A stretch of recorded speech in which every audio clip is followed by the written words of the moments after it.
We'll give you Chattanooga and the world. News Talk 1240. Live from Chattanooga, Tennessee, it's Nooganomics with David Tulis.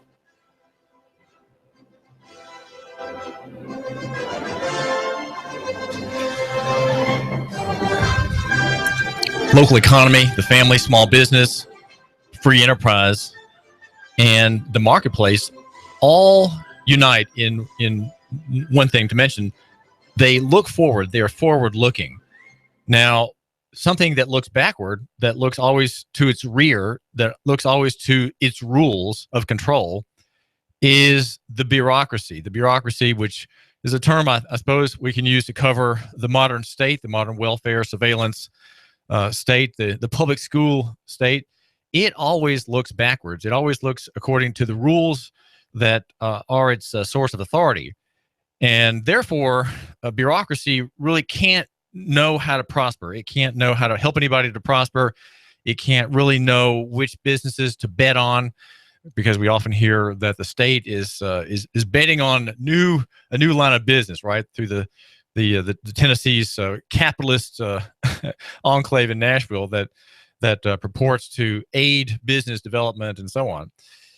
Bureaucracies and the state cannot really measure accurately the marketplace ahead. And so whenever an agency bets on a particular line of service or a particular bit of software or a new technology, it's flying blind. And the reason it's flying blind is that the people making those decisions don't have the information that all the actors in a real marketplace would have spread among all the members.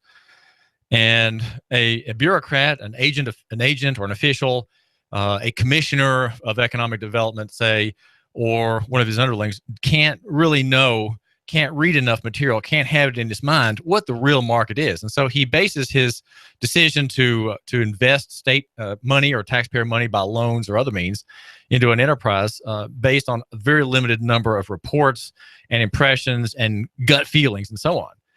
And he can't possibly make a right decision. I'd say it's almost impossible for him to bet right.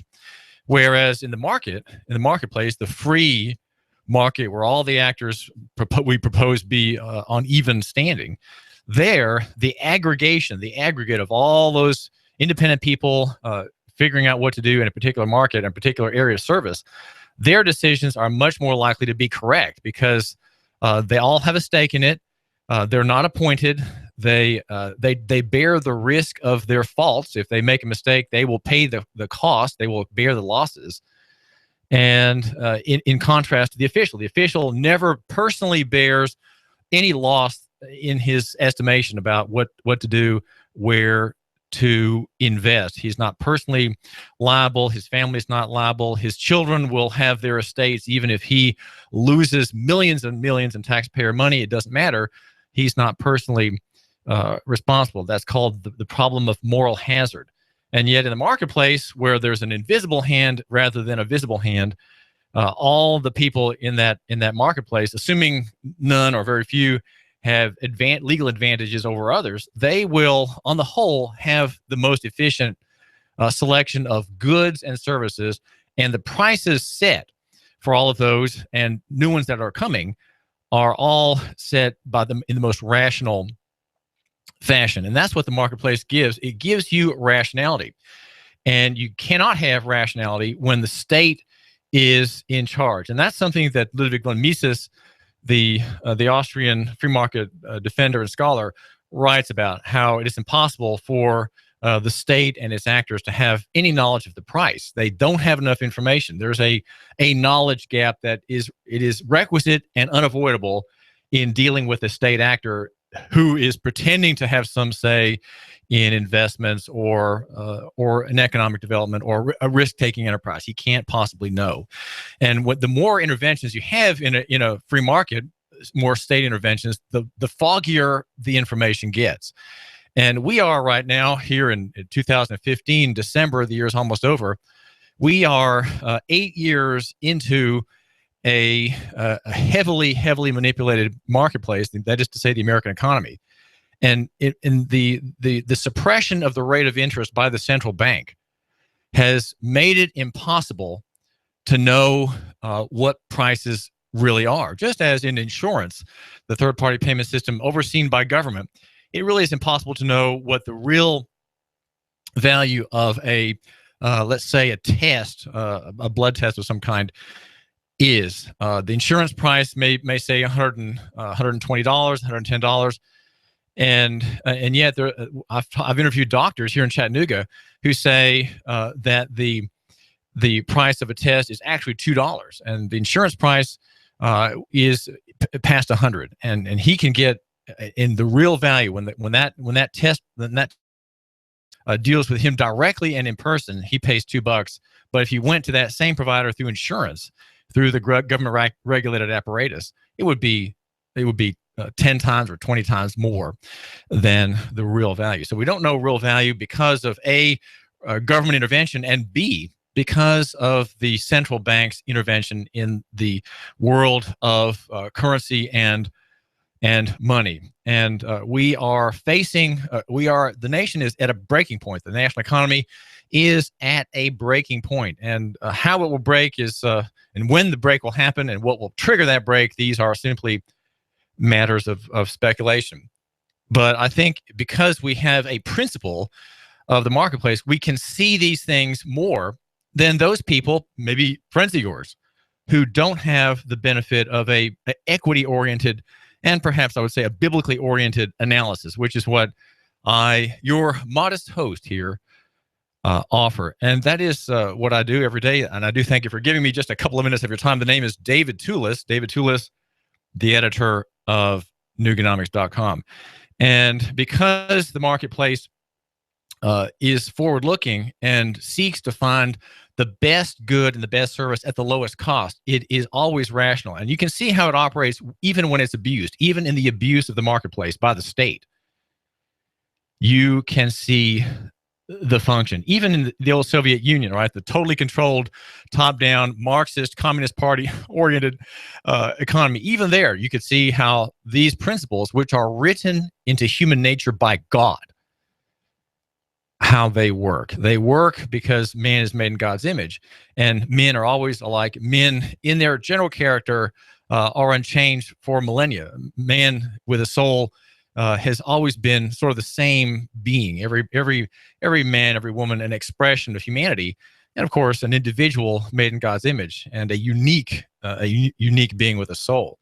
And because men are made in God's image, we are, as human beings, always more or less the same. We have the same quandaries, the same dilemmas, and though cultures vary, languages vary, and circumstances vary through time, humankind is always kind of the same. We have the same problems since Adam, and the last people before the final Trump, I guess you could say, they'll have the same moral problems that we do here, and the same temptations and the same sins. And the virtue in the future will be the same as they are, say, at the time of Ruth the Moabitess, right?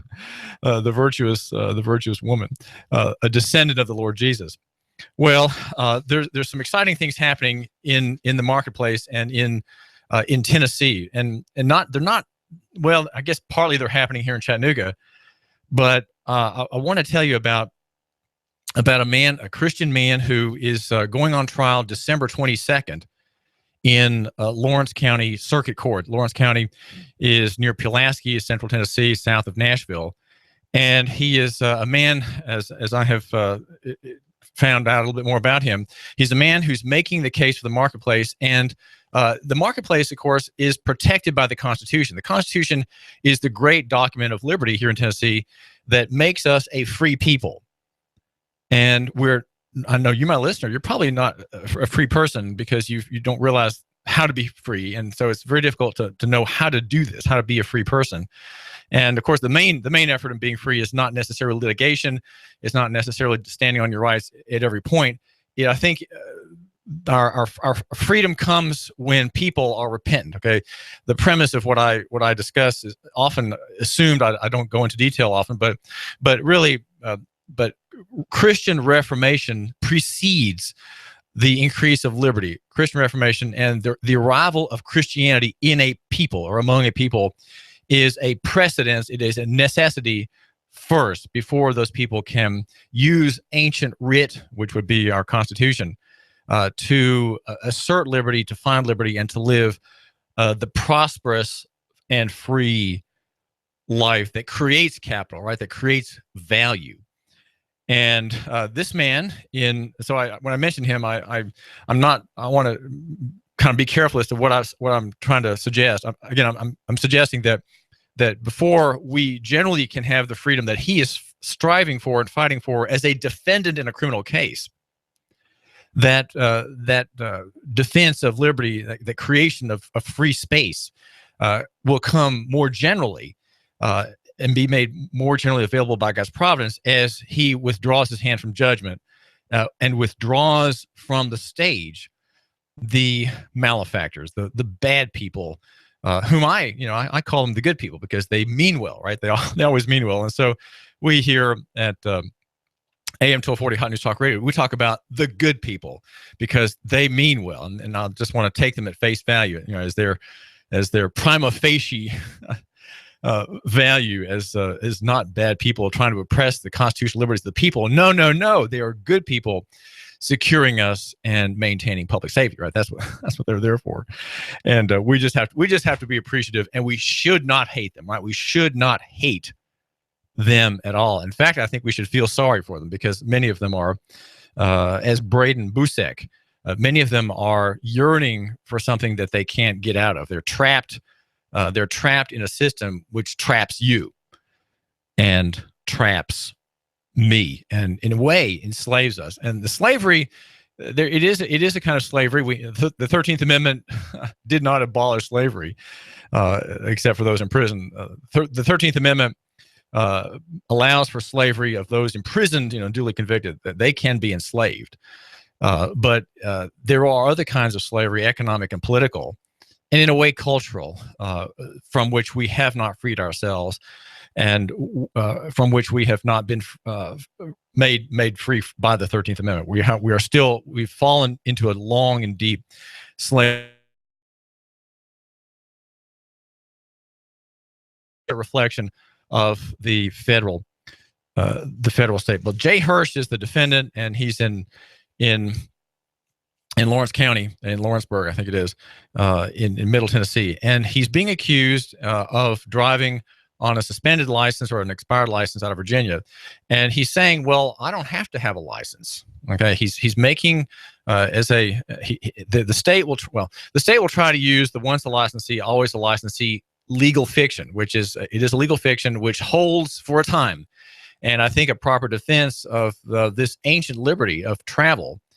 If a righteous defense and a right defense is made, he can overturn the whole system. And what that will do is this. It will force an end down into counties, down into towns, and down over, I guess I should say, over to those troopers in the Department of Safety and Homeland Security who also are responsible for imposing the administrative state upon many, many people, upon travelers particularly, and in this instance. And Jay Hirsch is saying, I'm not required to have a driver's license. Number one, because I'm not operating in commerce, I'm operating privately. And because I have a constitutional right to travel, that right was not overturned by the 1937 driver's license statute that kind of late in the game among the states, Tennessee imposed upon commerce in our state. He is not operating in commerce, and therefore I'm not required as a free person exercising a constitutional right and saying it's a constitutional right. I'm not bound by this system, and I can't be trapped in it, and I cannot be accused of a crime. I cannot be accused of a crime for exercising a constitutional right. And there's, of course, there's a famous quote, I think it's Miller versus U.S., that says the exercise or the assertion of a right cannot be converted into a crime. Let's see. That's I've got a citation for that here somewhere, but that in effect is what. Yeah, the claim. Here it is. Miller versus U.S. The claim and exercise of a constitutional right cannot be converted into a crime. So whenever you are stopped by an officer and don't want to talk to him, you can just cite that and say, well, officer, I'm asserting my rights here, and you can't turn that around on me and say I'm committing a crime, right? That cannot be done.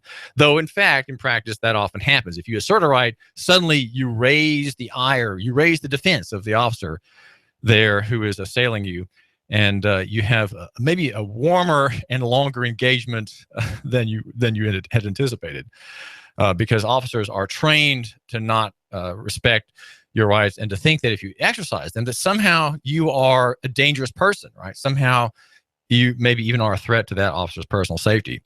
Well, we have a lot to get to today, and the thing that I think is compelling that I want to offer you is the ideas of Braden Boucek. He is, as I said, a former prosecutor, state and federal. He had been 14 years, 9 years a federal prosecutor, and 5 years a state prosecutor, and he gave up. He gave up being a prosecutor and prosecuting as he saw it, truly criminal people. And he is now on our side. He's on your side and on my side through the Beacon Center, the government watchdog group in Nashville at beacontn.org. That's the website.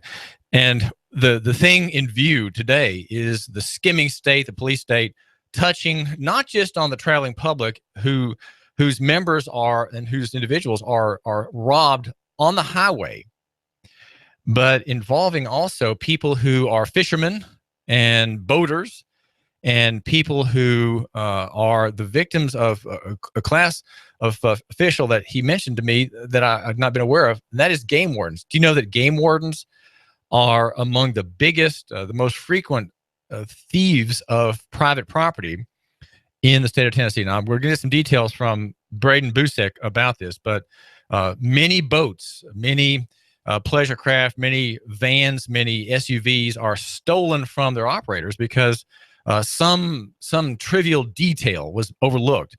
And the game warden is saying, well, we're going to take your bass boat.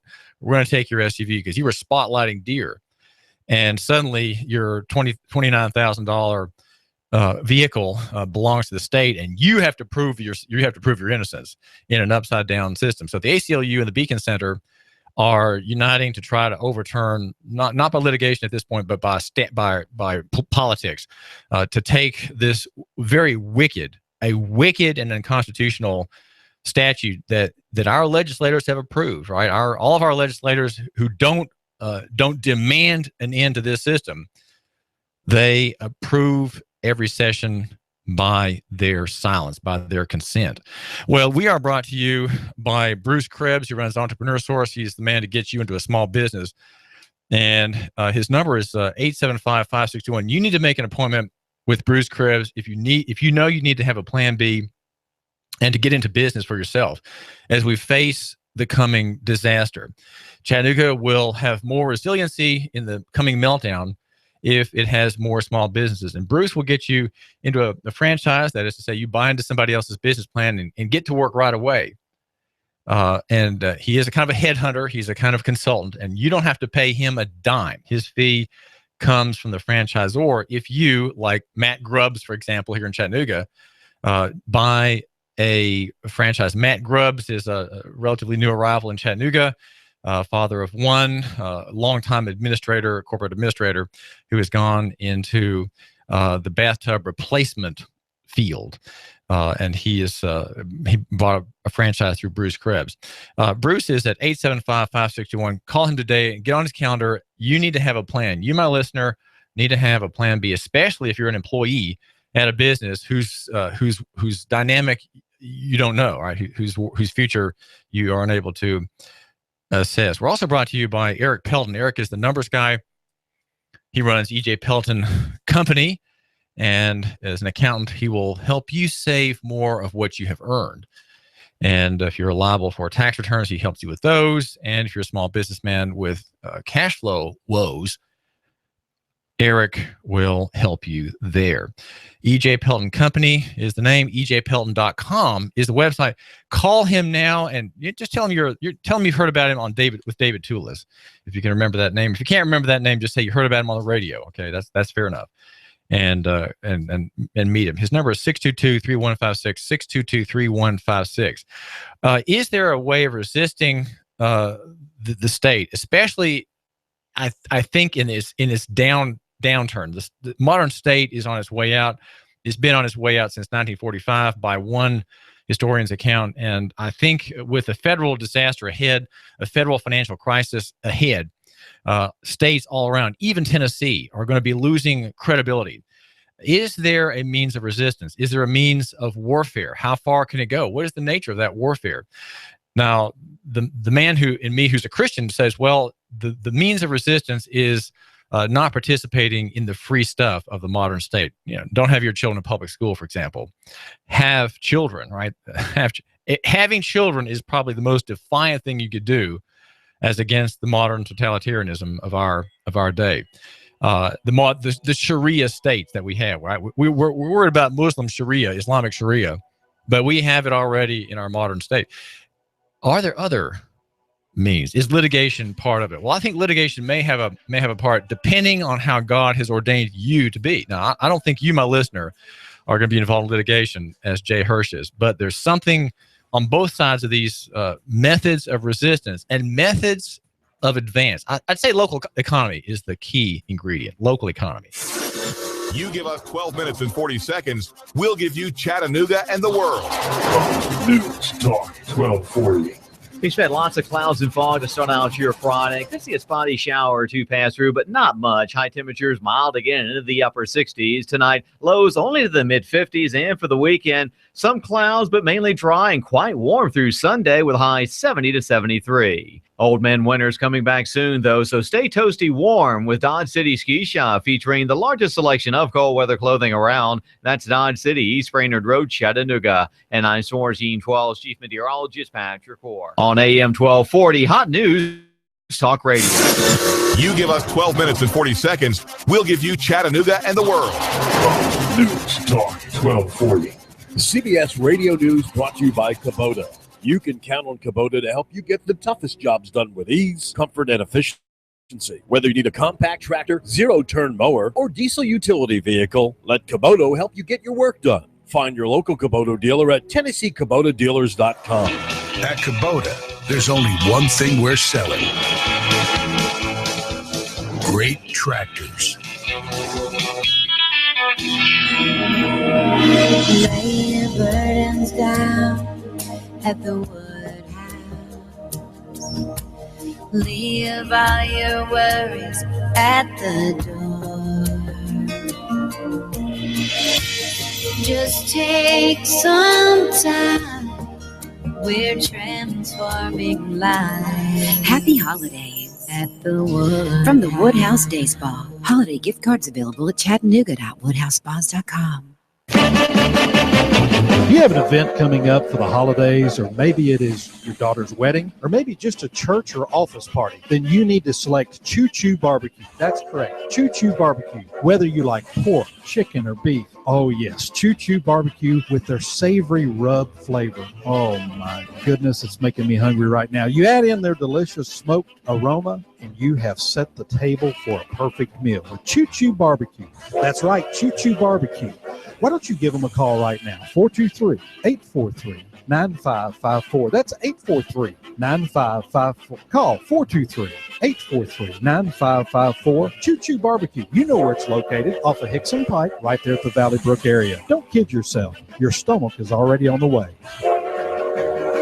While politicians debate climate change and taking our guns, they leave America vulnerable to disaster. You need to act now to keep your family safe and prepared. Do you have an emergency plan? Do you have long-term storage food? Do you have the skills and mindset to survive a disaster? If not, what are you waiting for? Call P5 Preparedness right now, 423-602-2175. Do you honestly think the government is going to help you? If you do, you are wrong, dead wrong. Don't get caught unprepared. Let the experts at P5 Preparedness get you ready for any emergency or disaster situation. Today, we offer a wide range of classes for the beginner on how to prepare, as well as the expert prepper. We stock a wide range of supplies, including long-term storage food, water filtration, outdoor gear, tactical gear, and plate carriers. P5 Preparedness, East Brainerd Road between I-75 and Gun Barrel Road. You will see the Army Deuce and a Half truck, 423-602-2175, 1309 9 Panorama Drive, Chattanooga. P5preparedness.com. You give us 12 minutes and 40 seconds, we'll give you Chattanooga and the world. News Talk 1240.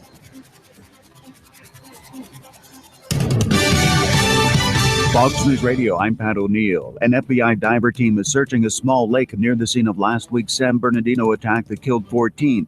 They could be looking for a hard drive possibly dumped by the accused couple. To also be looking back, that maybe they did not work alone. That's the operating theory, and that they would have a network of contacts that we need to expose in Southern California, the U.S., and abroad. Fox's William Lajeunesse. Global climate talks in Paris being extended another day. Many issues still unresolved, but UN Secretary General Ban Ki-moon says there has been progress. During many years of negotiations, they have identified all the issues.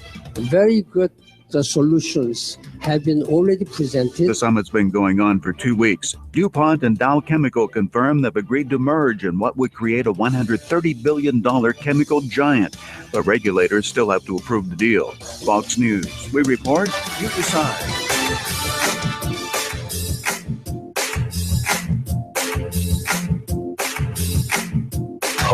News Talk 1240. Live from Chattanooga, Tennessee, it's Nooganomics with David Tulis. Choo Choo Barbecue has the absolute best barbecue in Chattanooga. That's the Choo Choo Barbecue restaurant in Hickson. And catering is number one goal, I think, catering large events. Now, if you have an office party coming up or something going on at church or maybe a Sunday school event and you'd like to have a little something special, want to put something in the budget for catering, and it's not too expensive, and it is delicious. That would be Choo Choo Barbecue. Call Choo Choo. Choo Choo is locally owned and locally operated. That matters a lot to you, right? And you will get wonderful service. The number is 870-7894, 870-7894. To try it out, if you haven't been to Choo Choo Barbecue, go today. Make a special trip out of your way, even though it's centrally located in Hickson. It's on Hickson Pike, right near the Valley Brook golf arena. And try Choo Choo Barbecue. I had a Choo Choo Barbecue. I had lunch yesterday, but there I was in Choo Choo Barbecue, and I couldn't resist getting a sandwich. It was a chicken sandwich. It was $4.95 or so, and it was just delicious. It was just delicious, and I was so glad to have had that hot chicken barbecue. Just delicious. And also, by the way, we're brought to you by Superior Air Systems in the big orange vans all around Hamilton County. That's Superior Air Systems. Make note of that. Our sponsor here at AM 1240 Hot News Talk Radio. The number is 886-6602. And my name is David Tulis. I think you should love your neighbor and buy local. And we are the Sean Hannity station, Sean Hannity and Colin Cowherd, the great sports hero, if you will, the great sports analyst, whom people either love him or they hate him, but they still listen to him, even though they may despise some of his analyses. Colin Cowherd is the number one sports talk star in the country. And Sean Hannity is the number two political, economic commentator. And he is only here, or should I say he is here only. I put the only in the right place, at AM 1240 Hot News Talk Radio.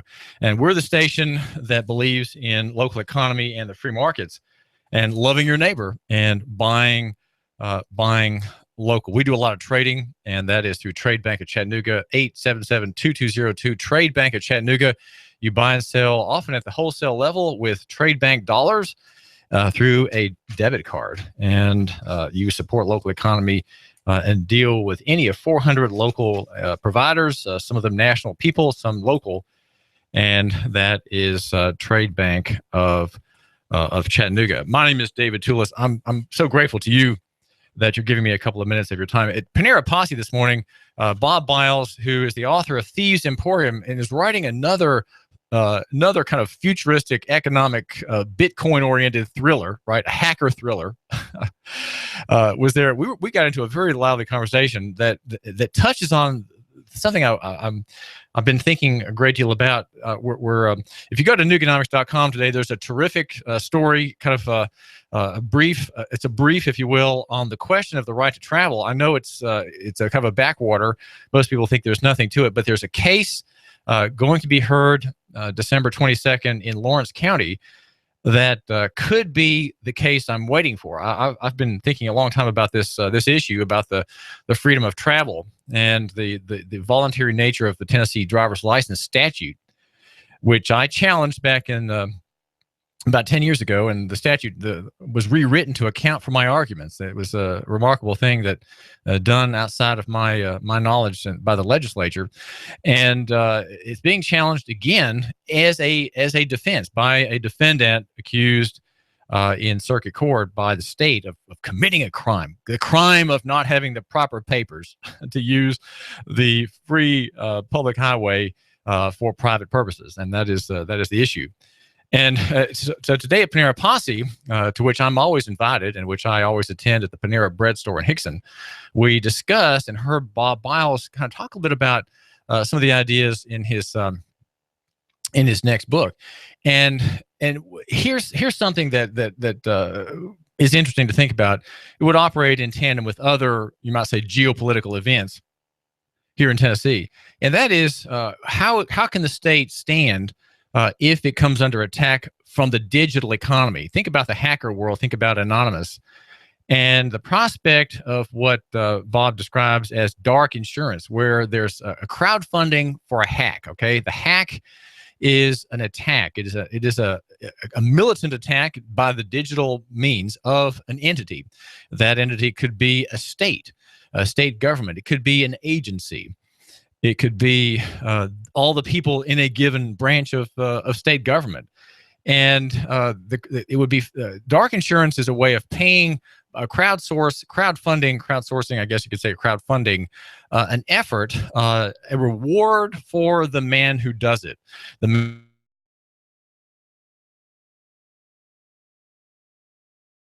The same, you might say, things that describe the sovereign, right? Tennessee is said to be a sovereign state, though it has enslaved itself to Yankeedom. And insofar as it hasn't, it still has all the authority of a sovereign state, though under compromise by a legislative vote. And yet there are people who now can take on these attributes, right? Individuals. Terrorists do that to some extent. They are sovereign individuals, as described by Rees-Mogg and Davidson in their book, late, I guess, 2002 or so, maybe a little bit later than that, 2005, called The Sovereign Individual. These are the writers who published Strategic Investments newsletter and wrote an earlier book, The Great Reckoning, late 90s. And very, very prophetic, I should say, texts about the coming economy that was just then breaking upon humankind. Well, what would happen if a hacker attacked a malevolent state agency, right? A retromagant state agency. Retromagant is backwards pissing. Okay, that's what that means. It's not a word of appreciation. A retromagant state agency, backwards pissing and backwards looking. Right, looking backwards is what bureaucracies do. Read to hear a little bit about how bureaucracies function and their mindset, if you will. Read von Mises's great 1940s edition of Bureaucracy. It's a very short book, maybe about 60 pages. A great read. And in fact, you can download it from Mises.org, Mises.org.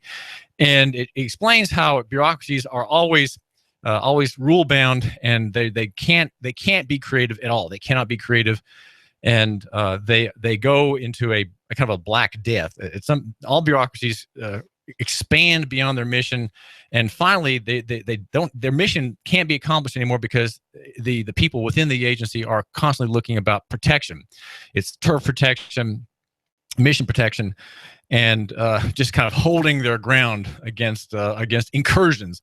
Well, Bob suggests that there could be at some point dark insurance or crowdfunding that pays for hacks that take down not just utilities, as it could happen as it did in the great blackouts in the East, back 20 years ago. Those were not hacks, but those were complexity boggling utility electricity selling entities.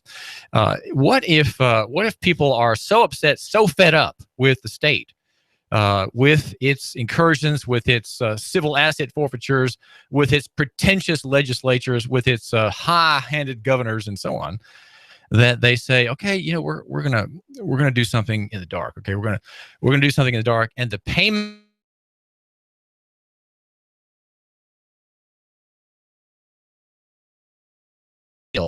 at the end of every Bitcoin that traces all the permutations of that coin, all its divisions, and is a kind of a record of that asset, quote unquote. I'll put that in quotes.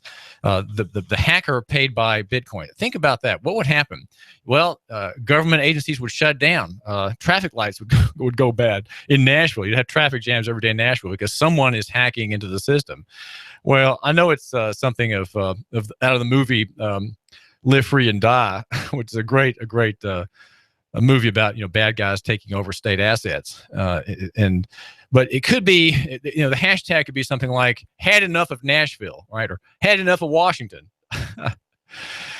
But there's a limit to how far that can go. Those are acts which they're destructive and not constructive. The defense of Jay Hirsch, for example, in Lawrence County, Tennessee, his defense of the marketplace in driving, the right to travel, the property right of travel.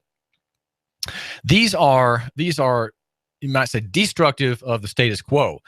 What is constructive? Well, and I don't want to dwell so much on attack and make you think somehow that I've lost sight of, and that I want you to lose sight of the positive argument of local economy and the free markets. And that is, I'd say if there's one thing, if I had to boil down local economy in one idea, I would say grace. Grace is the idea in local economy, and grace has many implications. Of course, God is the source of grace, and God is gracious to humankind, even among people He doesn't intend to save and give eternal salvation. Even to them, He extends incredible, unwarranted, unmerited grace. Grace among His enemies, right? Grace among those people who hate Him and reject Him. But Christianity is the picture of grace, and of course, it is the source of grace in this world. Because if we didn't have that, it would just be every man for himself. We would all be consuming one another. We would all be raping one another, thieving from each other, killing each other, hating each other, vengefully seeking our own benefit at the cost of the weaker. Right? That's what we would have if we didn't have grace. If we didn't have the marketplace. The marketplace is the picture of God's grace, and that's why I say here at Nooganomics.com, our website, that the marketplace is built on the template of Christianity, and that's because Christianity is about God's grace. Remember, you remember Sunday school, right? You, my listener, right, who doesn't go to church, you remember the story.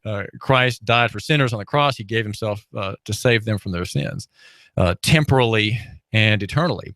And the marketplace requires the entrepreneur to do exactly what Christ did. Think about other people first, right? Christ did that for His people. It was Israel in the old time and the church in the new time since His resurrection. And the entrepreneur does the same thing. He dies to himself. He thinks about the prospects of others. He thinks about the success of his client, the profitability of his customer. What can he do to make his customer's factory not keep breaking down, right? To make the equipment run more rapidly, maybe with fewer staff, to bring in more revenue, to expand markets, to reduce costs, to reduce electricity consumption, right? Even that. All the things that are part of the marketplace. Well, that's what the entrepreneur does. In this concept of grace, the marketplace, we have the building of the next society, the society that comes after the state has gone and after the state has just ruined itself, and the state has done what the Tennessee writer Franklin Sanders says when he discusses central banking. And his point on the point of central banking is that success begets excess, and that's where we are now. We're at the peak, the acme of this excess of bank credit. the success of the banking cartels led by the Federal Reserve System is the ballooning of assets, right? We have millions and billions and trillions of dollars created from nothing in the past 8 years, and we're prospering, right? We're prospering. That's what we're supposed to think. And the state itself has made the same mistake. Its excesses have driven people to hate it, and I'm not among them. Okay, I don't hate the state. I just regret it, and I want you, my listener, not to hate them. Okay, that's why we call them here in our show the good people. Because they, all those actors, even the ones who hate you, right, who completely disregard you, even they are in a way trapped by their system, by their own system. They cannot get out of it. They cannot scale back. It's impossible for the state to scale back.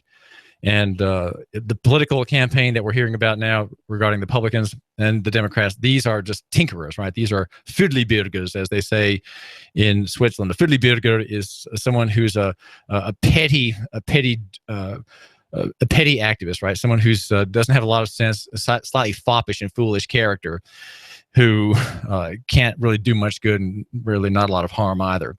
And these people are trapped in the state, and they're trapped in their agencies and in their mission, right? They can't get out of their mission, and all you can do is feel sorry for them because they mean well, right? And many of them are good people with children, and they go to church on Sunday and so on.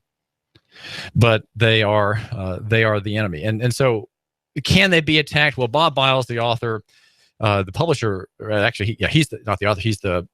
He's the publisher of the book that I mentioned, Thieves Emporium. He proposes that there might be someday a campaign, an active warfare against the state that it would make it it would slow down on operation. It would shut down an agency. It would make the traffic signals not work in Davidson County or in Nashville. And it's all done in secret through the blockchain. The payment, the reward.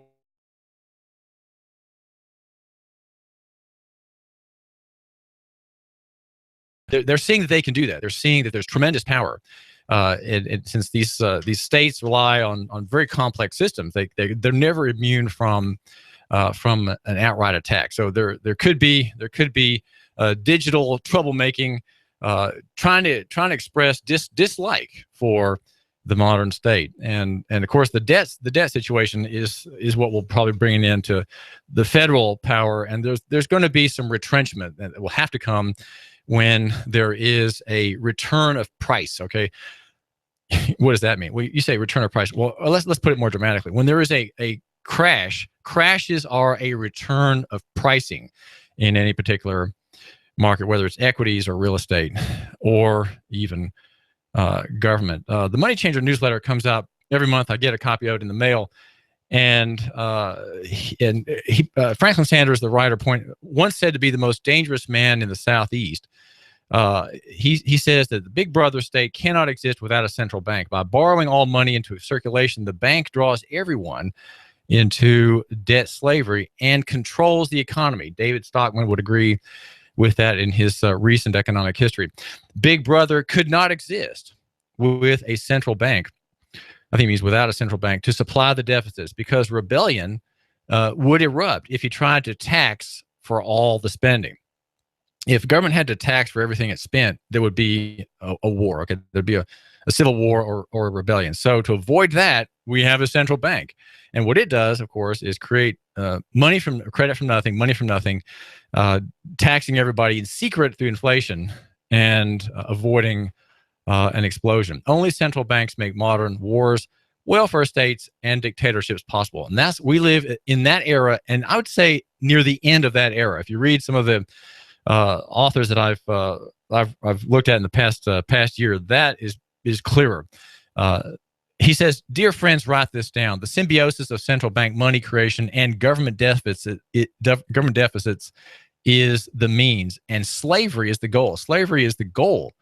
Right? The enemy in the war of terror is not the terrorist, it's liberty. Liberty is the enemy. Look at how all the things being proposed by Democrats and Republicans are an enemy of liberty.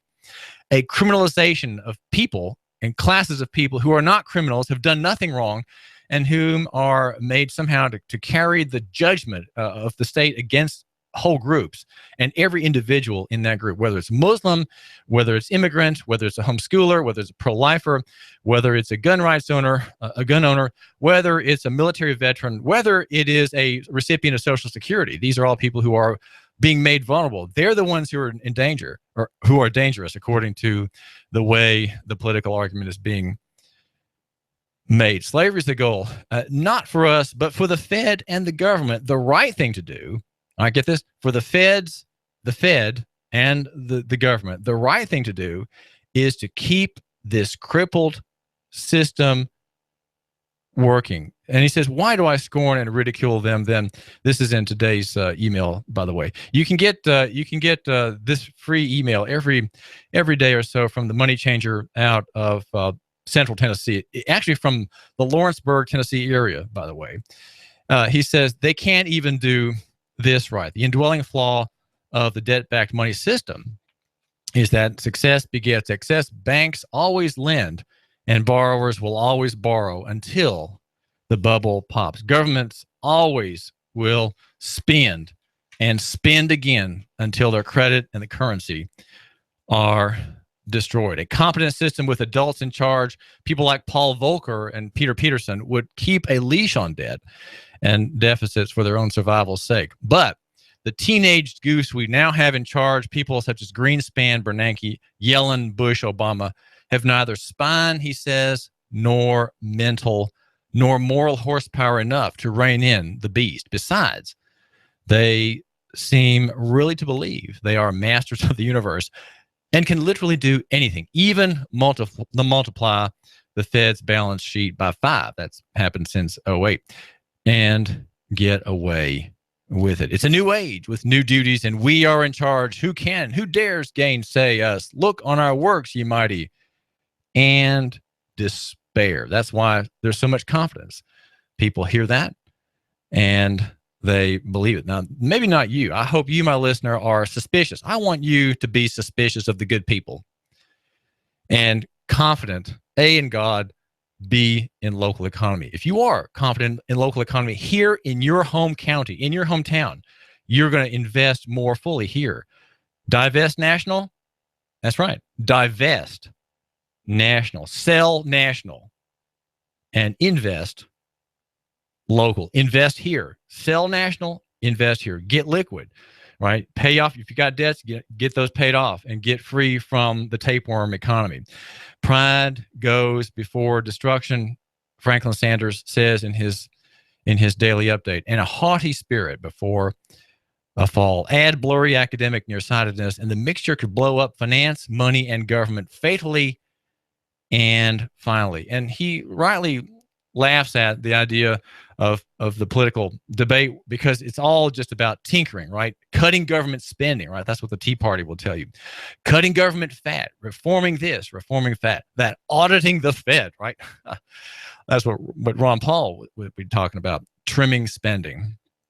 Well, these kinds of arguments just delight the system because they are useless and pointless. They won't cause any disturbance of the status quo, and only the status quo, the slow burn, will keep things from blowing up.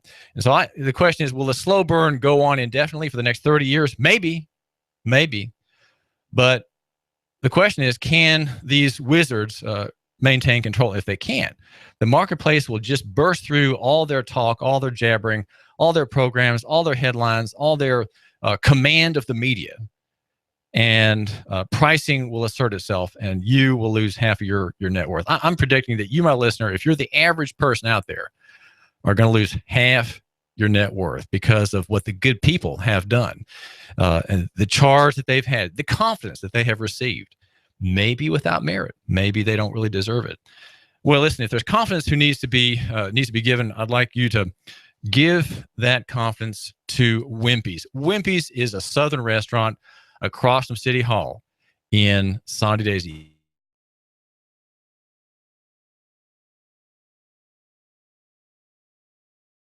Playing crisis.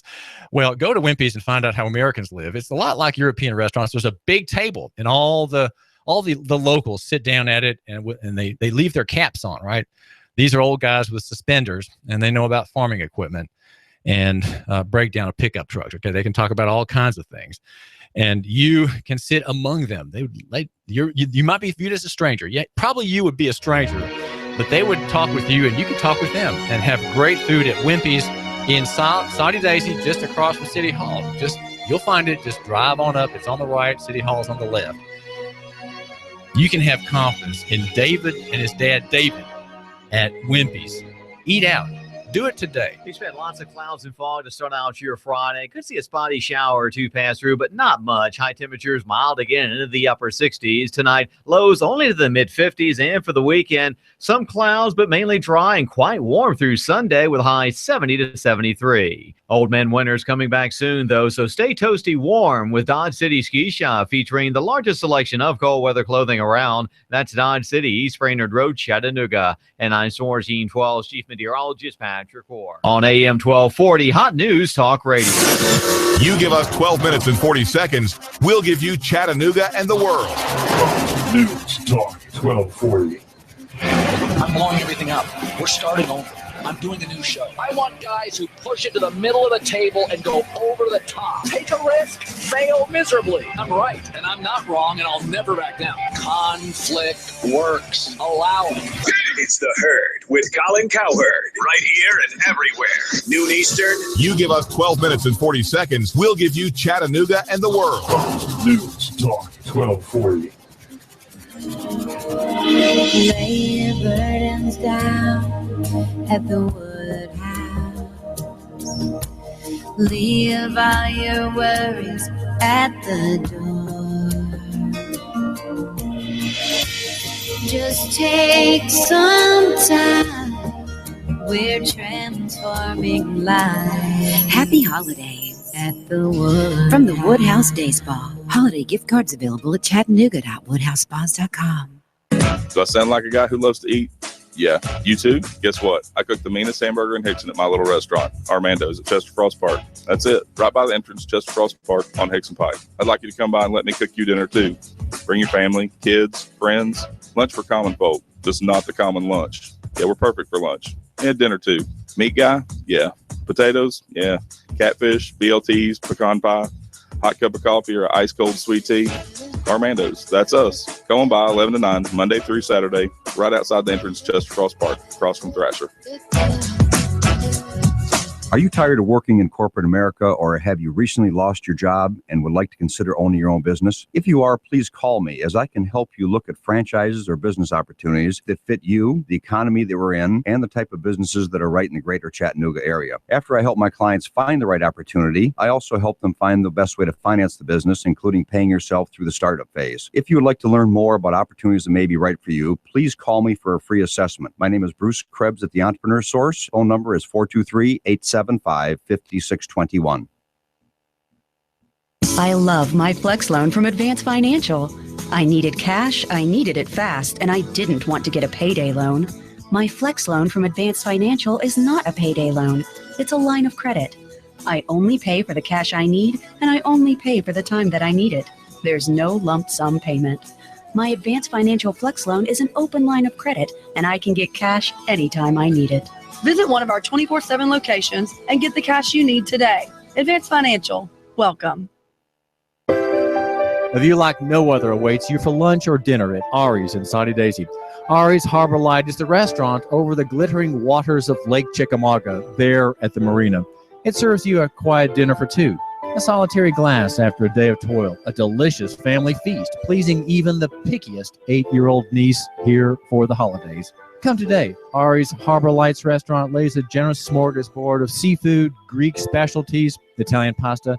Try Ari's at 11 for lunch. Ari's, 9700 Hickson Pike, Saudi Daisy, 843-2800. Open Tuesday through Sunday. A great place for a holiday party. Happy hour, 3 to 7. Ari's.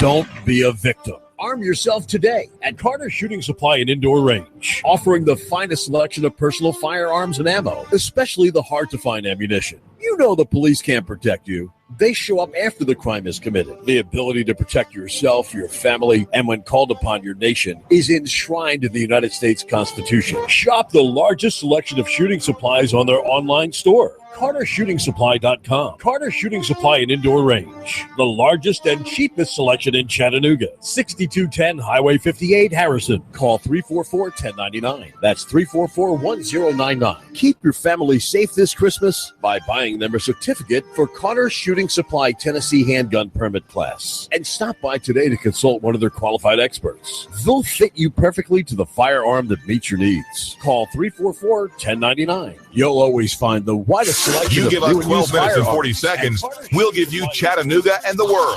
WSDT Sunny Daisy, Chattanooga. CBS News, I'm Frank Sedapani. A key defense witness could take the stand sometime today at the manslaughter trial of a Baltimore policeman in the death of Freddie Gray. CBS News correspondent Barry Bagnetto is there. The trial has just resumed here, with the defense moving toward the end of a case built around the argument that Freddie Gray had not yet suffered his spinal injury inside a police van when Officer William Porter last spoke to him. So Porter did nothing wrong when he failed to call for medical help. It promises that another detainee in that van, Dante Allen, will testify that he later saw Gray banging his head and trying to knock himself out. Barry Bagnetto, CBS News, Baltimore. The government says retail sales posted a modest gain in November. CBS News business analyst Bill Schlesinger tells us that could set the stage for a profitable holiday shopping season. The holiday season literally began on November 1st, so I think this augurs pretty well. When you look at some of the sectors, online sales, they rose by 0.6% in November. Just compare that with department store sales, flat. The San Bernardino massacre claimed 14 lives, but as CBS's Steve Futterman tells us, the carnage could have been much worse. Authorities now believe Sayed Farouk and Tashfeen Malik may have been planning a much larger attack, perhaps at a school, resulting in many more deaths. Officials have been looking for a computer hard drive that was missing from the couple's computer. FBI investigators will be searching a nearby lake at a park for a second day, hoping to find that hard drive. An American, a Russian, and a Japanese astronaut are back from a mission to the International Space Station, but NASA's Rob Navia says the landing a short time ago on the snow-covered steppes of Kazakhstan did not go exactly as planned. The Soyuz spacecraft touched down, and then, of course, heavy, thick, blowing winds, very brisk winds at the landing site resulted in the chute dragging the Soyuz onto its side. The crew doesn't appear to be any worse for the wear. By early next year, as many as 25,000 Syrians may have found new homes in Canada. The first 163 arrived last night in Toronto. Mayor Bonnie Crombie of nearby Mississauga was at the airport to welcome them. They were just so happy to be here. Lots of tears, lots of smiles. Top military officials who believe women can serve in combat would get an argument from men in the most elite ranks. CBS News correspondent Gary Knott. Men in the military's most dangerous jobs, such as Navy SEALs, were questioned in a RAND Corporation survey. 85% say women are not welcome. These responses by mostly young white married men are often blunt with little or no regard to political correctness or gender equality. The majority say they don't believe that women have the physical strength or mental toughness to tackle grueling jobs. Armed services have until January.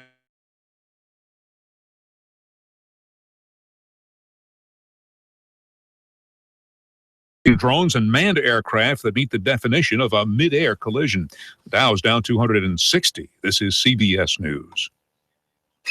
It's panic time. The boss just asked you when that new building will be completed, and you haven't even started yet. Well, don't panic. Call the name you know, General Steel. You've known General Steel for decades, and you know they'll save you about half the cost and about half the time of conventional construction. But did you know that General Steel has provided buildings for some of the biggest names in business and government? And did you know the General can provide pre-construction planning services for your total project? And I'll bet you didn't know you can get General Steel quality and save thousands. For example, a 40-foot by 60-foot building for under $22,000, or a 50 by 100 for under $35,000. That's right, 5,000 square feet for under $35,000, and all with General Steel's 50-year structural warranty. So don't panic. Call now and lock in some of the lowest 96 Steel. Call 866-96-STEEL today. Quick, the boss is coming. That's 866-967-8335. Congress is working to keep the government from running out of money. CBS News correspondent Stephen Portnoy. A bill before the House today gives Congress until the middle of next week to reach a deal. But House Speaker Paul Ryan signals talks might take longer than that. In exchange for the votes, Ryan will apparently need to pass the package that funds agencies through September. Democrats demand an end to the ban on CDC gun violence research. Republicans put that measure in place in the mid-1990s, where the statistics would be used to push for new gun laws. While scientists in their laboratories were busy brewing new batches of chemicals, top executives at Dow and DuPont were cooking up a merger at $130 billion. One chemical industry analyst says it's not that the companies were struggling, but they would be better off joining forces. The deal announced today would need approval from government regulators, and that is not guaranteed. Frank Sedapani, CBS News. You give us 12 minutes and 40 seconds, we'll give you Chattanooga and the world. Fox News Talk 1240. Live from Chattanooga, Tennessee, it's Nooganomics with David Tulis.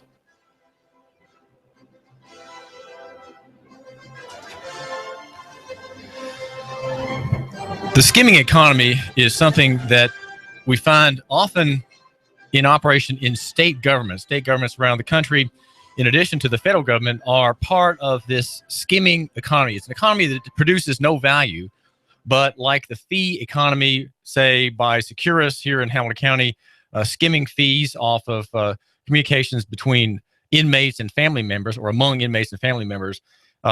We have in Tennessee and its laws a method and a way of skimming assets from people who are innocent of any crime, people who have not been convicted of any crime, but who lose their cash, lose their valuables to the state, and have to sue. They have to sue and prove their innocence to get their looted material back, the looted assets back from the official buccaneers. And I'm referring to civil asset forfeiture, which is not a criminal asset. There's two classes of asset forfeiture. One is criminal and one is civil. The civil one is the form of thievery that you, my listener, are most likely to face. You, my listener, whether you're traveling on the highways of Tennessee, or as we're going to hear about from Braden Boucek, an outdoorsman. The outdoor thievery by the state against innocent parties is remarkable, and it has not received coverage. I follow this issue as closely as I can, and I'm hearing from an attorney about this hidden underworld of state thievery among private parties, fishermen with their bass boats, their SUVs, their trailers, their shotguns, all seized by the state for a pretext. And we're going to hear from Braden Boucek, who's an attorney at the Beacon Center in Nashville, about this process. We're going to shed some light on something which is a startling and shocking breach of constitutional propriety, where the state, by the power of statute, allows itself to poach, if you will, to poach upon the private sector. Braden, how is it that the rural police departments, rural police forces, and rural game wardens are harassing innocent owners? What's the story? Well, I mean, to begin with, game wardens already have inordinate authority that a lot of conventional law enforcement wouldn't already have, because game wardens have special authority to go onto land to protect wildlife species that ordinary law enforcement officers just wouldn't have going on private property. And so that gives them a wide-ranging mandate to begin with. But what can typically happen is, I mean, you've talked about the asset forfeiture, and the conventional scenario that we hear is the road stop, though it's far broader than that. But what you can see in a scenario in a rural county is where you've got a game warden comes on your property and thinks you're hunting over a baited field or spotlighting deer or any of the issues that concerns game warden, and will confiscate as contraband basically anything of value, even things that are unrelated to the criminal offense or unrelated to the alleged perpetrator. So, for instance, you have somebody accused of spotlighting deer.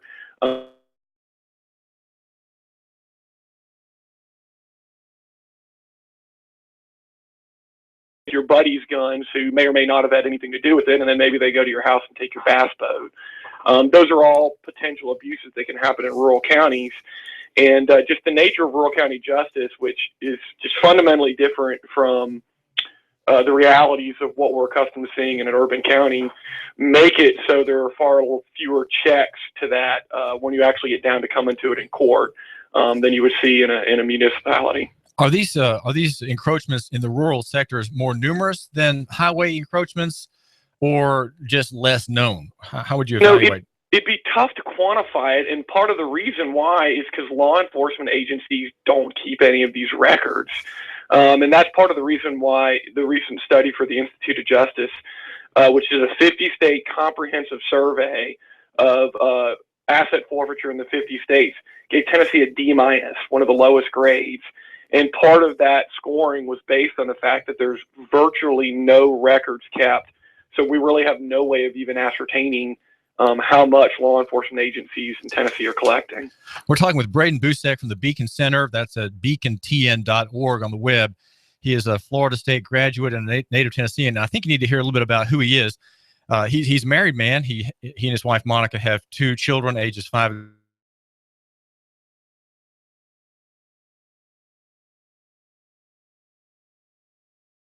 9 years in Memphis and in Nashville, and for 5 years he was a state of Tennessee prosecutor in the Attorney General's Criminal Division in Nashville, and then in Williamson County, which covers places such as Brentwood, south of Nashville. And he's fought in court as a prosecutor, organized crime and drug groups and individuals. But he got an offer from the Beacon Center, which desires to be more than just a watchdog, a government watchdog.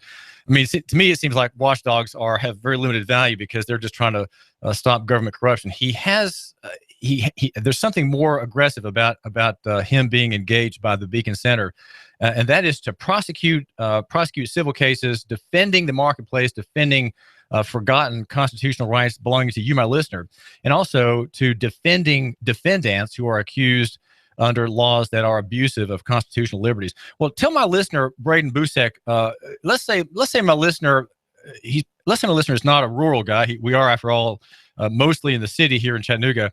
He's traveling on business to Nashville. Okay. He goes through, he's on the highway tootling along. His wife is with him. And he's got $20,000 in cash in the car because he's going to an estate auction. All right, narrate what happens to this my listener on his jaunt to Nashville. Sure, Braden. Happy to do it. And you know, this can happen when you're driving. This happens in airports with a good deal of frequency too, which is something people don't consider because you do have a reduced expectation of privacy in airports. So it is easier for law enforcement agencies to search you. In fact, there's a case that the Institute for Justice is prosecuting right now that has to do with an airport stop. But the fundamentals of it are all going to be fairly alike. You get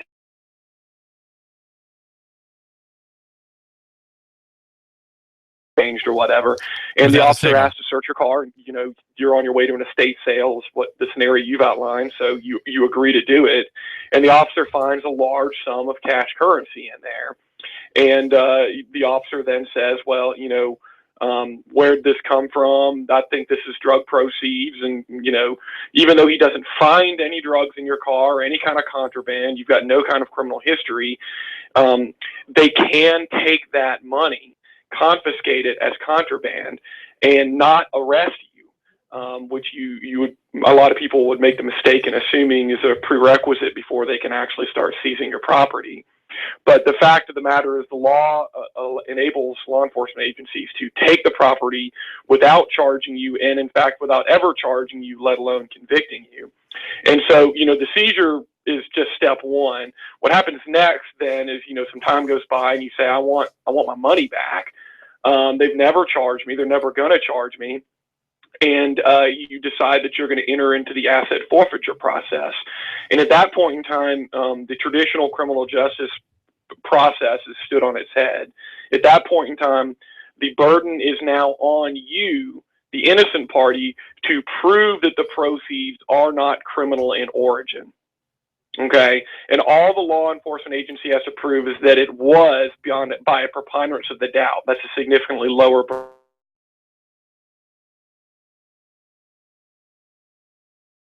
you. There will be no lawyer provided to you. And in fact, the reality of one of the reasons why this has such potential for abuse is that, and I've had this conversation with friends of mine who are defense attorneys, you'll get the person who will come into your office and say, hey, they took $4,000 of my money. I want it back. I can prove that it's not criminal. And the lawyer looks at you and says, well, I'm going to charge you. It's going to cost me $3,500 to act on your behalf, maybe more. And most people just take their lumps and never bother challenging it. And that's corrosive to the legitimacy of the system.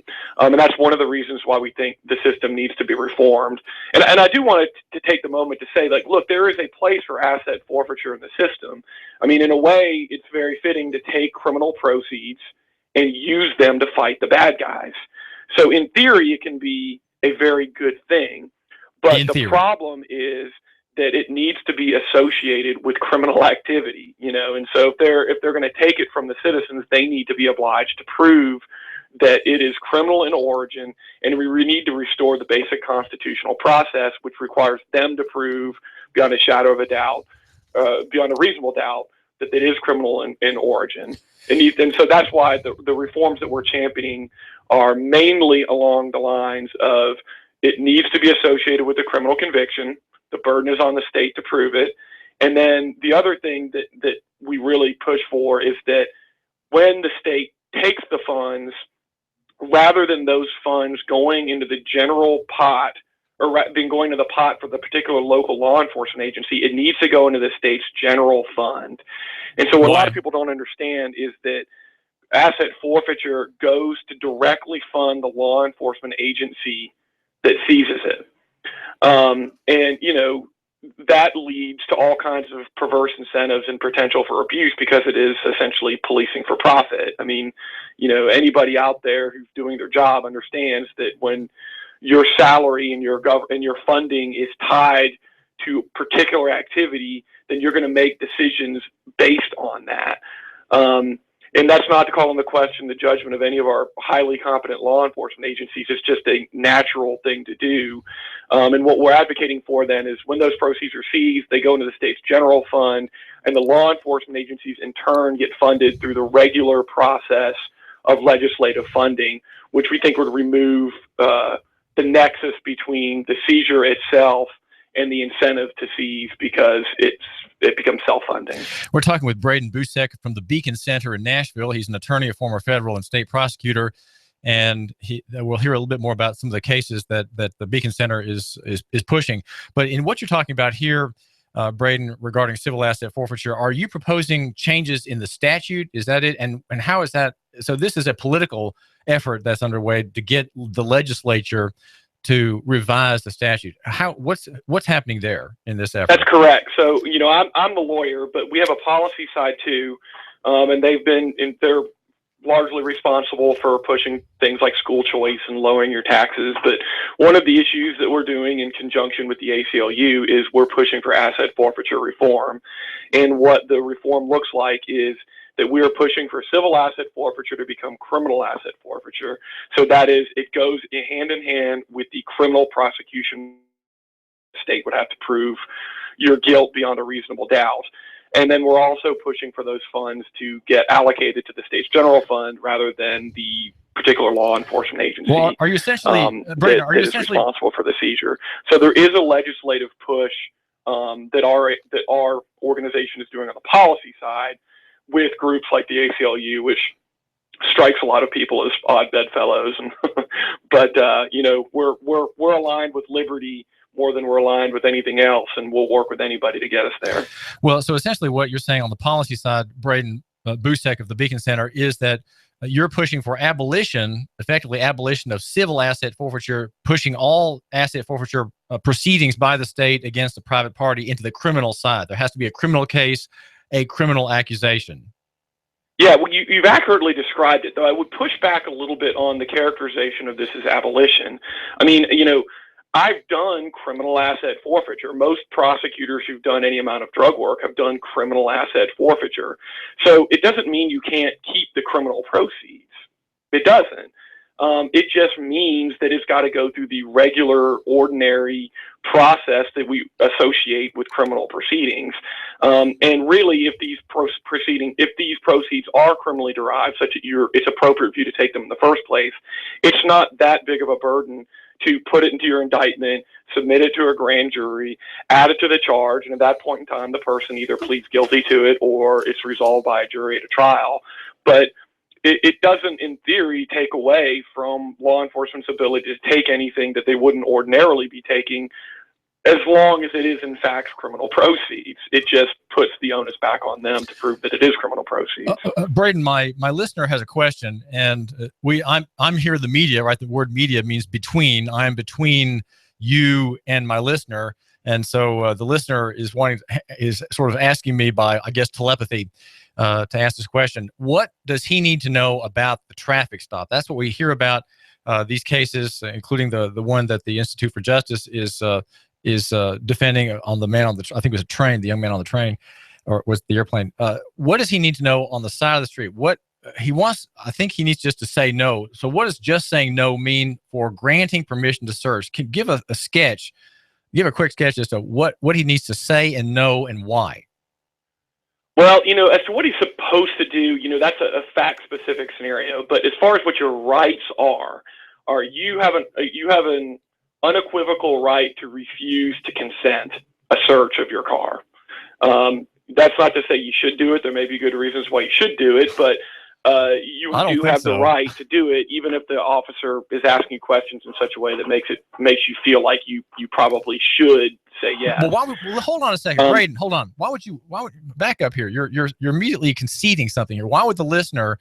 You sound like, well, maybe you should grant consent. Why should the listener ever grant consent, Braden Boucek? Why are you conceding that? Well, I mean, that would just be a particular person in a particular scenario who thinks that they've got a reason why they might want to do it. And maybe it's because I don't know. Maybe there's a kidnapper in the car. I don't know. I'm just saying there may be situations where it's in that person's interest to exercise their right to give consent to a law enforcement officer. Well, I mean, I think the general scenario you're outlining. I'm not with you on that one. Cash proceeds that are not criminally derived in the car. There probably is no reason to grant consent, but you do have to know that if the officer has probable cause to search your car independent of the consent, right, then they can still search it right, regardless of whether or not you consent to it. It seems like we should be telling the listener to say no. That's basically what your rights are in that situation. Okay. Well, you're kind of offering a gray analysis here rather than a stark black and white one. My argument would be the listener should never say yes when requested for a grant to search. He may be waylaid 20 minutes or so. They may try to bring a dog in, but though I will tell you that they can, if the reason why they've stopped you is for speeding, okay, they cannot detain you any longer than it takes to write you that speeding ticket and check your ID. Like, they can't just keep you for 20 minutes to an hour to get a dog in. Okay. To come up with an additional they can't probable stress cause the pretext. to do it. They're limited by the purposes of that stop. Okay. Now, if they can get a dog in there in that amount of time, then that's permissible. But they can't keep you just for the purposes. That's an unlawful detention. Okay, so all right, so now, but grant, I think that the main question that he wants to know about is why do I say no? What can I say when I'm saying no? How do I say no? What's the best way to say no, Braden Boucek? And it's funny you mentioned that. I remember when I was in law school, my criminal law professor saying, "Look, if I had nothing in my car, not one single thing, and nothing to hide, I'd always say no." And he's like, good for him. Yeah, he said there's just no reason to say yes. And the way he told me, I remember him saying it, is he said, I apologize, officer, but I just I can't see the point in consenting to a search, the results of which I don't know, or I can't. What did he say? I can't see the point in agreeing to a search, the results of which you can't guarantee me the results. So it was something along those lines, but It was basically a deferential way of saying, I apologize, but I don't know where you're going with this, so I'm not going to agree to it. Right, and you should always be respectful. I mean, there's no reason not to be respectful. You don't want to heighten the emotional stakes of a law enforcement encounter in any event. All right. So tell us briefly. Well, actually, we just have a minute here. I want to mention we're talking with Braden Boucek, who's an attorney at the Beacon Center, which has kind of gone on the warpath. The Beacon Center is going on the warpath on your behalf, you, my listeners' behalf. It is there looking for cases, and we'll hear a little bit more from Braden about what you can do to help this effort to find a plaintiff or a defendant involved in a civil asset forfeiture case who needs some help. And the Braden works for the plaintiff or for the defendant pro bono. That means without charge. Pro bono is Latin, which means for good. Bono is good. He's working for the innocent party for good. And you, my listener, I know you care about these things. I know that you have means also. And so the Beacon Center at beacontn.org is looking for support. It's looking for cases. There's a way you can identify parties who might need the help of Braden Boucek and others at the Beacon Center. My name is David Tulis. We're here at AM 1240 Hot News Talk Radio in Chattanooga and beyond. We cover local economy and the free market, and we make a wonderful and whimsically weak argument. And that is love your neighbor and buy local. We're brought to you here by Advantage Printing over on Brainerd Road. Alan does a tremendous job for me. He does printing for our radio station. He also does mail services for a homeschool newsletter, of which I'm the editor, and that's called Esprit. Advantage Printing is always to my advantage, and I know that he can be to your advantage too. You, our listener here at the All Talk station, the Sean Hannity station, the Colon Cowherd station in Chattanooga and beyond. Advantage Printing, again, is at 629-1800. That's 629-1800.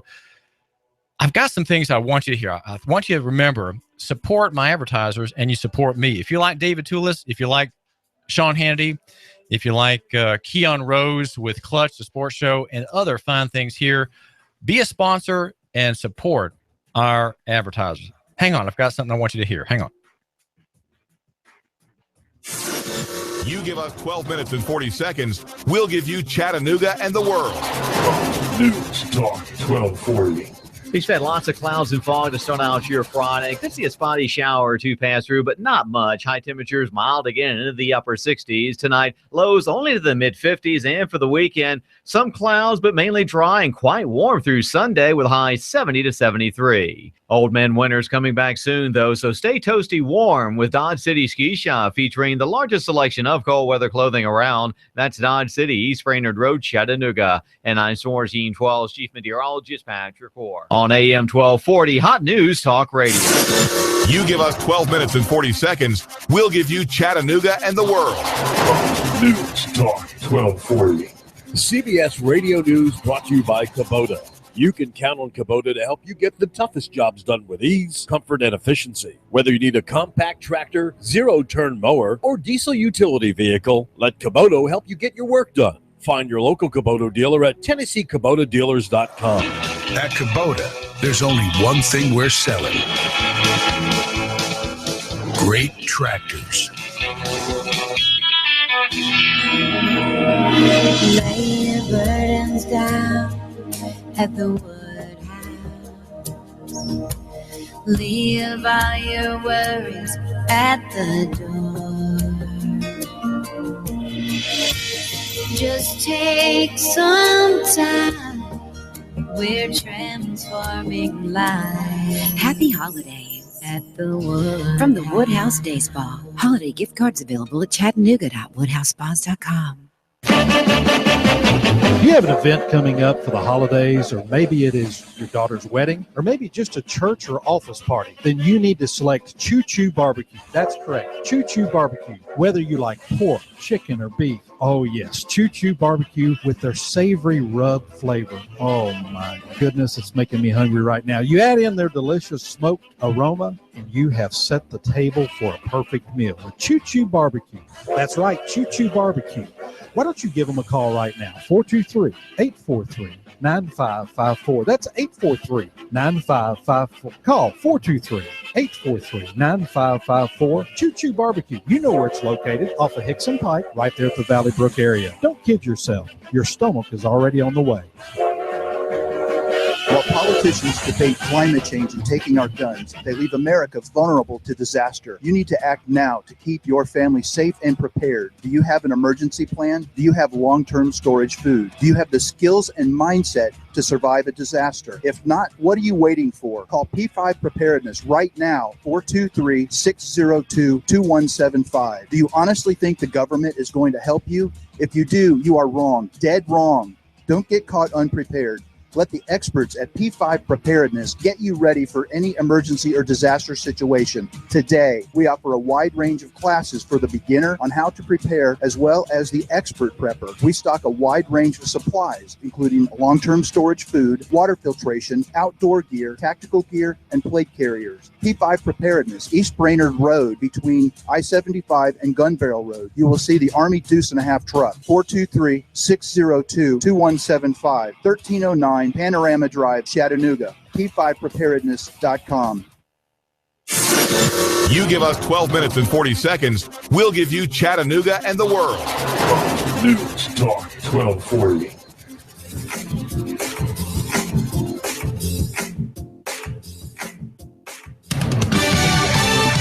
Fox News Radio, I'm Pat O'Neill. Congress trying to hammer out a $1 trillion budget deal. The House is expected to follow the Senate's okay to extend tonight's midnight deadline 5 more days. House Speaker Paul Ryan says he won't rush the must-pass bill. We're not going to get everything we want in negotiations. The Democrats aren't going to get everything they want in negotiations. Republicans want to roll back environmental regulations. Democrats pushing for new gun laws. Fox Radio's Jared Alpern. 3 Chicago bishops want a special prosecutor to investigate the death of a black teen by a white officer. Bishop James Duke says they're organizing a petition drive. We're going to deliver them to the mayor's office on the 5th floor. We're going to deliver the duplicate signatures to the alderman, so everybody can know that they will be held accountable for these things. The video shows the teen being shot 16 times. There's disagreement over whether he was armed. Assigned holiday shopping is off to a decent but not exactly bell-ringing start. Retail sales edged up 0.2% last month.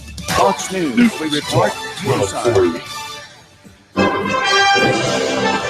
Live from Chattanooga, Tennessee, it's Nooganomics with David Tulis.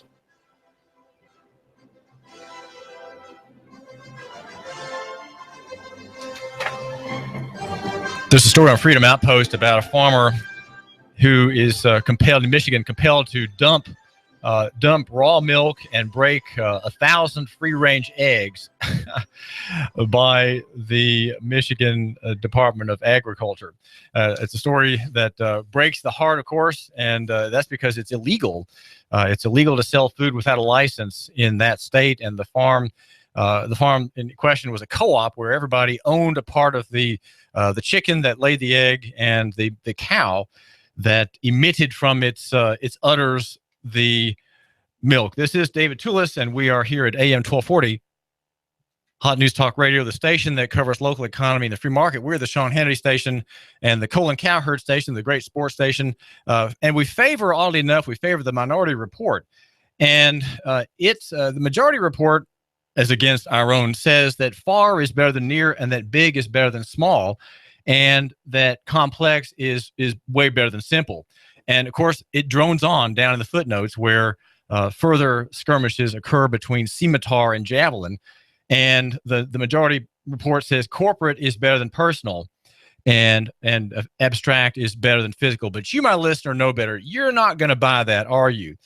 You've had enough of that. You've heard it all your life. You got that out of public school. You got that out of corporate media and all the advertising. All the newscasts make this case. And I think you are maybe just a little bit fed up and a little bit skeptical.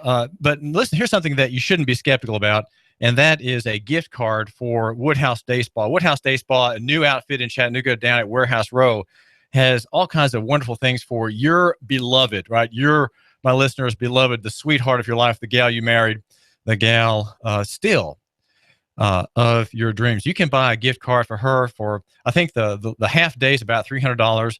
and she'll be treated like royalty, and with deep and sensuous treatments that are more than skin deep. Of course, you'll be treated like a king by your queen, and it's all because you said, I'm gonna give her a treat at Woodhouse Day Spa, and here's the web address. It's Chattanooga.woodhousespas.com. That's Chattanooga.woodhousespas.com. It's a day spa for luxury care. It's transforming. It's memorable. It's very, very jolly, very Christmassy.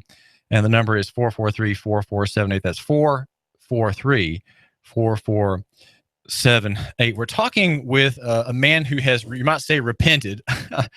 He's repented of being a federal prosecutor, though he did nothing evil in that office, I'm sure, and a state prosecutor. His name is Braden Boucek, and he represents the Beacon Center in Nashville, which is a free market-oriented government watchdog type organization that is funded by charitable donations of people like you, my listener, the man who doesn't really love liberty that much, but you're starting to love it. You're starting to see that there's something here that really is part of your profit, part of your gain, part of your inheritance for your children. And if you have liberty, well, maybe life is a bit more exciting than it is under the gray drudgery of our modern state and its welfare and surveillance system. Braden Boucek he's a married man. He and his wife Monica have 2 children. They live south of Nashville, and he's a native Tennessean. And you can find out more about him at beacontn.org. That's beacontn.org. And he's telling us about the whole strip mining of local economy and the state economy by what's called civil asset forfeiture. Braden, what's the Beacon Center doing and saying about civil asset forfeiture? Well, civil asset forfeiture is the practice where law enforcement officers take property that's ostensibly criminally derived, but even though they never charge you or let alone convict you, they keep the property, and if you want to get it back, then you're the one that has to hire a lawyer and prove that the proceeds are in fact criminally or not criminally derived. And we think they've got that exactly backwards, that if they're going to take property, it's the same as taking your liberty. They need to treat it like a crime. There needs to be a charge, and they need to prove it beyond a reasonable doubt. And then after those proceeds are taken, they need to go to the state's general fund. Law enforcement agencies shouldn't be self-funding based on the property that they seize.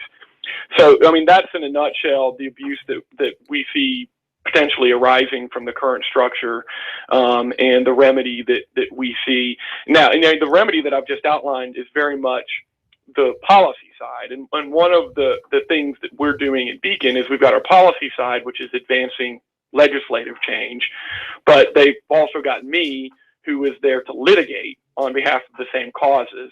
So what that would look like in the asset forfeiture context is that if we could find the correct asset forfeiture case, we would be interested in representing that person, and representing that person and claiming that their constitutional rights have been deprived by an unconstitutional seizure. Let's talk about that just for a second. Braden, let me ask you about we'd like that. to put the whole process on trial, so to speak. Let me ask you this. What does my listener, maybe the man you're looking for, what are the kind of the requirements for him if he is going to be assisted by your pro bono efforts through Beacon Center? What are the characteristics of the defendant or the plaintiff in this matter? Yeah, so we need somebody that obviously, number one, has been a victim of asset forfeiture. So you've had cash or property seized by law enforcement, and you've never been charged, and you've never been convicted of that crime. Secondly, the way the law is now is that you have to prove that it is not criminally derived. So we need somebody that can prove that these proceeds are not criminally derived. It's the scenario you've outlined. It comes from an estate sale, or maybe you won it in the lottery, or you won it in a casino. That's why you're traveling with a large amount of cash, whatever it is. But part of what we're doing is we need a good story. So we're not going to represent the drug dealer. We're going to represent somebody that can show that these proceeds are genuinely legitimate proceeds that have been swiped. But the good news to all of it is we represent people free of charge. It's pro bono. and we subside on the donation of our listeners and contributors, and that gives us the ability to not just get worn down by the system and kind of fold because it's just getting too expensive to fight it. So that gives us, in the potential plaintiffs, that levels the playing field between us and the governmental agency. So if you are that person, number one, that you think that that you are a victim of asset forfeiture, you can prove that the proceeds are not criminal in origin. You can go to our website, that's beacontn.org, and there's a tab there where you can click on and submit your case. If we're interested, we'll get back to you on that sort of thing. The other thing is, if you're just concerned about this, we subsist entirely on the contributions of people who are concerned about the cause of liberty. So, you can also make a donation, and we'll take any donations we can get. But naturally, the larger the donation, the bigger of a force we can have. I mean, ultimately, the vision that we have for Beacon is that we are a significantly sized law firm in service of liberty in the state, and that we are, I'll use the word notorious enough, that every governmental agency in the state is thinking in the back of their minds, if I do this action, is Beacon going to sue me? And how will I defend it? And I think that if we've got that mentality out there in our state government officials, then the cause of liberty will be significantly advanced right there, because there'll be plenty of actions that are not going to get taken because they know that they'll be accountable for it. And I can't tell you the number of times I've interviewed with people where it is just manifestly obvious to me that they're getting run over by a particular governmental agency, and that would have never happened. What the government agency is counting on is that this will never see the light of day, right? Because this person's just going to surrender rather than go through the cost and hassle of fighting this. Well, listen, now we're talking with Braden Boucek. You're my listener. There's something else that Braden's working on, and he's looking for someone. Now pay attention, because it may be you, or you may know the party who could be a litigant in another issue, and that is the one of occupational licensure. Which particular area of occupational licensing do you desire to litigate, Braden Boucek of the Beacon Center? So occupational licensure means that you have to have a license to work. And traditionally that meant if you're a dentist or a lawyer or a doctor, you needed a license to work. In 1950, that generally was who had to have a license. Nowadays, by some estimates, 1/4 of professions need a license to work. And that it predominantly falls upon lower income professions. So it really is tantamount to a poor tax. And I'll tell all your listeners out there, the next time you go get your hair cut, ask your barber what they had to go through to get their barber's license. And it will shock you how much expense, time, and effort they had to go through to get their barber's license. So Tennessee is actually 13th among the 50 states in the sheer number of occupational licensures for low-income professions. It's anything from manicurist to teeth whitener. But the most egregious one that we found is in Tennessee is one of 5 states where you've got to have a license to wash hair. And I said that correctly. Just to wash hair in this state, the simple act of applying water and shampoo to the scalp, you have to have a license to do it. And you can be fined very seriously if you commit the offense of unlicensed hair washing. It is in fact a Class B misdemeanor, punishable by up to 6 months in prison, to practice any form of cosmetology without a license.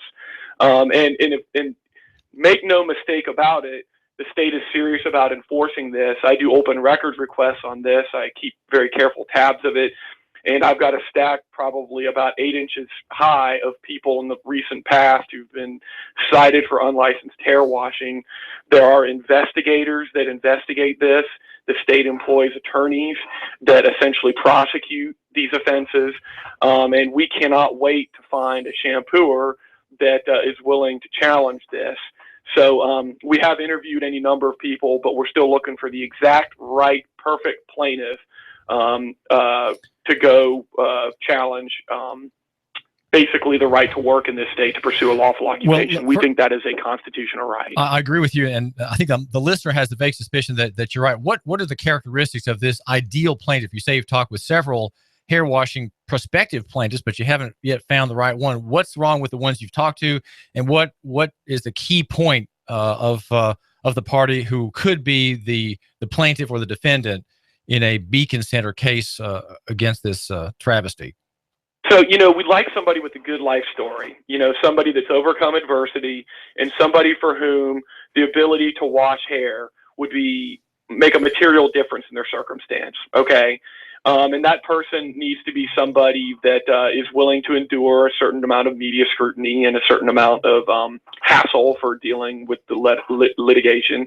It also needs to be somebody, that can withstand a certain degree of scrutiny, in terms of their background. So, it needs to not be an issue if the state decides to audit your taxes or something like that. All those kind of things need to be in order for this person to be able to be a palatable plaintiff. You're suggesting that there's blowback by the state in other areas of a plaintiff or someone who's attacking a part of the licensing structure, right? I don't know, because we never pursued that kind of case, but I'm concerned.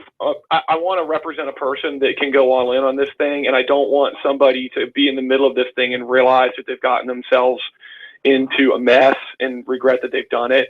What I want is somebody who's worked hard their whole life, who's overcome adversity, and who wants to just go make an honest living by washing hair, and it'll make a big difference for them and their family, and it'll materially alter their circumstances. And somebody who really can't afford to pay for an additional 3 to 6 months of schooling just to do something that everybody does virtually every morning, which is apply soap to your scalp and then rinse it out. Now, Beacon Center has taken an interest in another free market issue, and that is the liberty of homeowners in the Nashville area, subject to the Nashville ordinance, to rent out through the Airbnb sharing network rooms in their houses or apartments for short term. What is happening there, Braden? And why does this matter to my listener? So we actually already do represent a couple in a lawsuit against Nashville, and they're a young couple. He's a singer-songwriter, of course, it's Nashville, and she kind of works from the home as a graphic designer, but they travel when the husband is on the road. His name's PJ Anderson, very talented young musician, but they figured a year or so ago that they could, while they're out of the house, it just made sense to rent on Airbnb. And they're a young couple, so money's tight. They've got 2 young kids, a third on the way, and Airbnb has just materially altered their financial picture. I mean, it means they have money to invest in their private business. They don't have to worry about their mortgage anymore. They can save for retirement, their kids' education, on and on. It's just really been a boon for them. And then there really was no problem. They never had a complaint about their property or the way they were doing their Airbnb. And the city, effective in the middle of this year, decided to start regulating it. And one of the things they did was put a cap on the number of non-owner occupied Airbnbs. So, and the cap is at 3% per neighborhood. So they were doing it, they were fine. And then Rachel, the wife, got a job prospect in Chicago. Well, PJ is going to be returning to Nashville. He wants to keep recording here. They want to keep the house. They actually want to retire here, but they can't afford to keep the house if they can't do Airbnb. So they went to go get their permit converted to a non-owner occupied, but too late. The cap had been hit. And those caps, they're not based on anything other than first come, first serve. And the decks never shuffle. You can essentially keep your permit in perpetuity. So all of a sudden they're forced into this situation where they had to decide, do we want to keep the home that we love, or do we want to pursue this job opportunity? These are family decisions. I mean, this is finances, career, home, and all of a sudden you've got Nashville pulling up a chair at this kitchen table discussion and weighing in on the decision. And I mean, we live in a country right now where the Supreme Court has said what you do in your bedrooms is nobody else's business. So my question is, why is it anybody's business what you do with your bedrooms? Right? Right, exactly. And I mean, if you think about it, until very recently, the notion that the government had anything to say about who you let into your home is ludicrous. Nobody would have ever said the government gets a say in who I let stay over, if it's a friend, a family, or just a transient. But the Airbnb has brought this issue to the fore, And my clients have really been harmed by it. And the reason why people need to care is because this is bigger than just an Airbnb right to use your home as you see fit kind of issue, even though that's important. It's important because the sharing economy has made this whole new class of entrepreneurs, right? This is going to keep happening as the internet and the sharing economy opens up new forms and new ways of doing business. And governments are struggling as to how to address these. They want to put it in one of two old boxes. Either it's a business or it's not a business. And I would submit to you that sharing economy doesn't fit into the old boxes, right? I mean, you're not an employee of Uber. You do Uber an hour a day. Maybe you don't do it for 3 weeks. Then you do it for, 3 straight weeks. It just doesn't fit into the traditional role models. And so governments need to quit trying to apply mismatched, outdated New Deal regulations to something that is new. And they need to stay their hand because they risk quashing these new industries before they even get off the ground. I mean, if you just treat Uber like a cab, you've destroyed Uber. And if you just treat Airbnb like a hotel, you've destroyed hotels, or you've destroyed Airbnb. So you need to give these things a little bit of life to breathe, because this is what the new economy is going to be. And all the wonderful things that are going to come with a new and dynamic industry are going to follow if we let it. Is it possible that the digital economy represented by Uber, as you mentioned, and Airbnb will push back the claims of the modern state, whose services are seemingly ever less in demand and serve ever less a general public interest, or are we going to see an advance of the state challenging the marketplace, challenging the sharing economy? Well, those are the stakes. I mean, that and it's wonderful. What is so gratifying about this Airbnb case, as I've interviewed innumerable amount of plaintiffs, and the vast majority of them are, as you expect, they're young people. They live in these really urban areas of town. So they're not people that you would traditionally associate with the free market, right? I mean, most of these people are wearing really blue jeans and hipster glasses, and, they're those kind of people. And, you sit down with them and they start talking about the law. And the first thing they'll say is, I don't understand why there's a law in the first place. This was working great. It was win-win. I was making money. The people who came were enjoying Nashville. They were introducing money to the local economy. The regulation is stifling new people from joining it. People will say, the only people who are going to do this are the people that are connected enough to have lawyers and accountants, or they're people that are just going to do essentially an Airbnb black market and flaunt the law. But the regular little guy, law-abiding people aren't going to want to do it. And I just hear this time and time again, and they're essentially, you can watch the course of the conversation, these light bulbs going on, and these people developing this raging appreciation for entrepreneurship and capitalism. And there's this young generation of 20-somethings that if you're my age, I'm 40, the opportunity to become a businessman really never presented itself. But the sharing economy makes it so easy to become an entrepreneur that it is making a whole new class of capitalists. And you just want them to keep connecting the dots and saying, why don't we challenge the orthodoxy in some of these other industries as well? But the light bulb goes on for a lot of people. I sort of call Uber and Airbnb gateway drugs to capitalism, because that's what they are. Well, your goal at Beacon Center as a staff attorney, your goal is to increase liberty. So you're trying to regain lost liberties under the legacy state economy, and you're also trying to protect you might say liberties that are emerging in new form in the sharing economy. So what about in this older the effort under occupational licensing? Those are older callings, right? These are callings that have old names. Absolutely.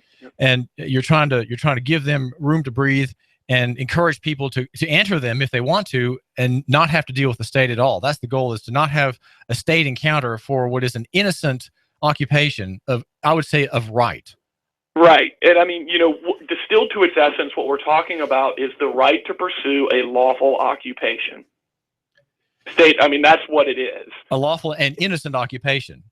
where there's just zero state interest in protecting the public health and safety, which is the generally stated rationale for why there needs to be a license. But that doesn't exist with hair braiding. It doesn't exist with teeth whitening, eyebrow threading. I mean, some states, Tennessee's not one of them, some states require you to have a license to be a florist or a horse masseuse. I mean, the most egregious one in Tennessee that I'm familiar with is the shampooer.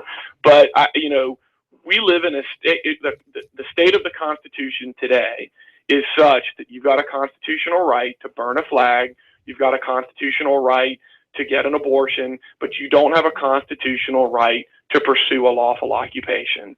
And I just think that is frankly nuts. Well, tell my listener, Braden Boucek, how he can contact you or the Beacon Center if he has a possible case or a possible plaintiff, right quick. So we've got to go to our website. It's beacontn.org, and we've got a tab on there for cases and case submissions.